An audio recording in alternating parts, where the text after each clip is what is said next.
என்ன சொல்றான், பெண்கள் எல்லாம் பார்த்து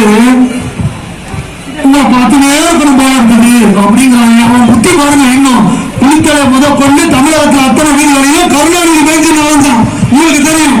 அவன் பெற்ற ஸ்டாலின் தொலைக்காட்சி செய்தியாளர்கள் ஒரு சொல்ல வேண்டியதில்லைன்னு நினைக்கிற யாராவது 2 செய்தியாளர்கள் வாழ்க்கையை பாதிக்கப்பட்டதுங்க. அந்த செய்தியாளர்களை சீரழித்தவன் இந்த நல்ல ஸ்டாலின். அவன் மட்டும் இந்த உதயநிதினு ஒரு உதவாக்கிற இதை ஊர்ல இப்ப மேல விட்டுருக்கானுங்க. வரிசையா பாருங்க. குடும்ப ஆட்சிக்கு இதான்.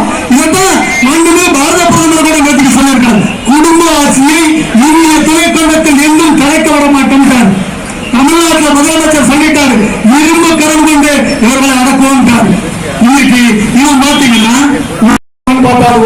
மென்மிகை மாநிலம் மும்பை மாநிலத்துக்கு மின்சாரம் கொடுக்கிறோம். அதுக்காகவும் இன்றைக்கு அதை கடந்து இன்றைக்கு காவிரியில தண்ணி வரலன்னு போக்குவரத்து இன்னைக்கு ஏறு. இன்னும் 4 நாளைக்கு மழை தொடர்ந்து சொல்லிட்டாங்க. இப்படி நடந்து போயிட்டுனா அவங்களால இந்த போனவங்களால எதுவுமே பண்ண முடியும்.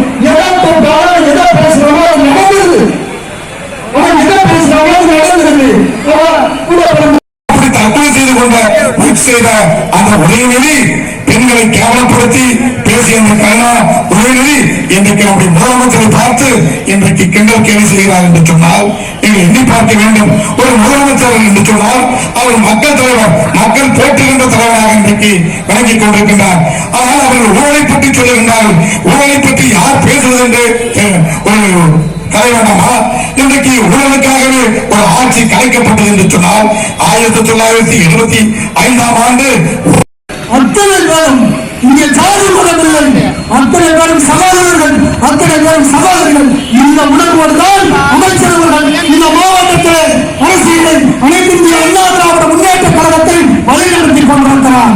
தலைமையிலே முதலமைச்சர் அவர்களுக்கு சாகுபடி அளிக்கப்படுகிற தலைவன் தமிழ்நாட்டுடைய முதலமைச்சர், விவசாயிகளுடைய முத்தமிழ் மாநில டாக்டர் எடப்பாடி அவர்கள்.